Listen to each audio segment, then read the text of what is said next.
YouTube, welcome back. Today I'm going to walk you through how you can work out your calories, calorie needs for you to drop body fat and get the results that you're after when it comes to fat loss. This is going to be a straightforward method to get a very accurate idea of how much food you need to be taking in for the response, the rate of loss that you're after. Using online calculators, stuff like that is very rough. You can use it and you can get lucky and you can get a good number, but you can also get unlucky and you can be stuck not really getting the rate you're after, not even getting any fat loss at all, and that just leaves you confused. This method is going to give you an accurate number, but it's also then going to show you how you can adjust calories when needed to continue to get that rate that you're after.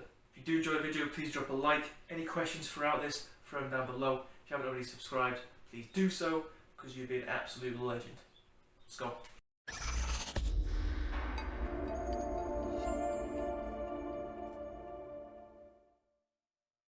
Okay, the only downside to this method, but it is worth it, is that it takes a little bit longer. We're going to need 2 weeks to work out how many calories we're going to be taking in. But because it's so accurate, and because it then allows us to understand how we make adjustments moving forward, it is worth the 2 weeks of working out where we need to be. So the first two things you need to do. Number one, you simply need to take your weight, okay? So take your body weight, okay? And you're going to take your body weight at the start of this week and at the end of the 2 weeks. And then secondly, you are going to need to start tracking your food intake. So this method does require you to track your calories. Again, this method is quite accurate, right? So it does require us to track calories to be accurate. But if you're working out how many calories you need to lose to drop body fat anyway, you're going to be tracking them eventually anyway. So there's no harm in starting now. Then you're going to take the difference in your weight. Okay, so you're going to take the first weight, start the first week, and then second weight, end of the second week, and you're going to notice, take the difference between them, right? So for example, you might have lost 2 pounds across the 2 weeks, and therefore £1 a week. You're also then going to get an average of your calories, okay? So you're going to go through all the days that you track calories, divide it by the number of days, and that's going to give you an average of your calorie intake. Okay, so like I said, let's say 2,000 calories on average is what we were having. And then like I said, we lost £1 a week, right? When you take the difference in your weight, obviously you're going to work it out in terms of what it is for 2 weeks, break it down to what it is for 1 week.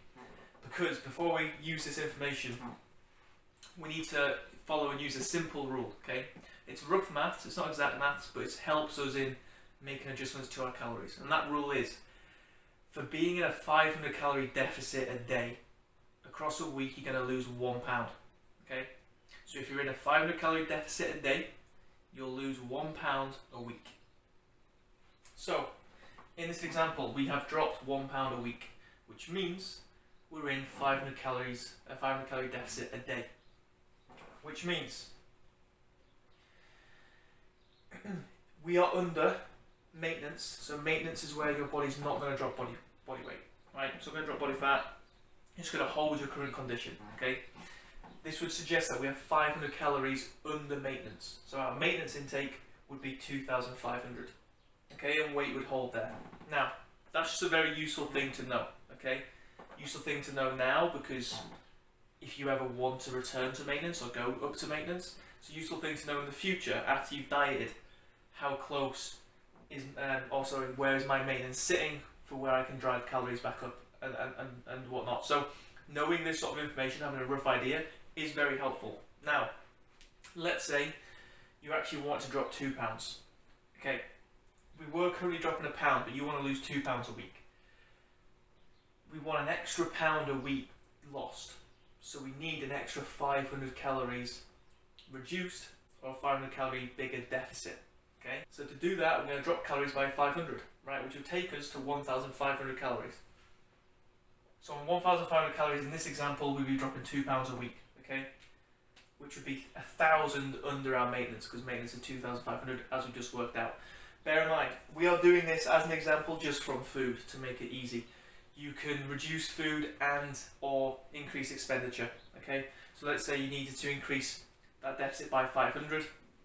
You could reduce food by 250, not 500, and increase expenditure by 250 to create that 500, right? This is just an example. We're going to do one more example just to make sure that we're happy and understand what's going on. Let's say in another example we were having 3,000 calories on average each day, but we were gaining a pound a week. So this time we actually were gaining a pound. We don't want to gain a pound. We want to lose weight, but we were gaining a pound. We can use that similar rule, right? Where if we're gaining weight or gaining a pound, then that could suggest we're 500 calories over maintenance in a surplus, right? Which would mean if we're 500 calories over maintenance in a surplus, we would know that our maintenance would be 2,500, okay, so that's 500 less. So 2,500 would be maintenance. So if we drop food by 500, we wouldn't be gaining weight anymore, but we want to lose a pound. So we need to drop it by another 500. We drop it by another 500 to 2,000, that will help us lose 1 pound a week. Okay, again, it's not exact math, but it gives us something to go off, and it is relatively accurate. But in this example, because we started at a place where we were gaining 1 pound a week, we've needed to drop calories by 1,000 to get that 1 pound a week loss. Again, you don't have to do it solely from food. This is just an example. Hopefully that's made sense, and hopefully you found it helpful. Please do drop a like if you have. If you've got any questions on this, do throw them down below, because I do understand it can get a little bit complicated. And if you haven't already subscribed, please do so. And I'll catch you on the next one. Take care.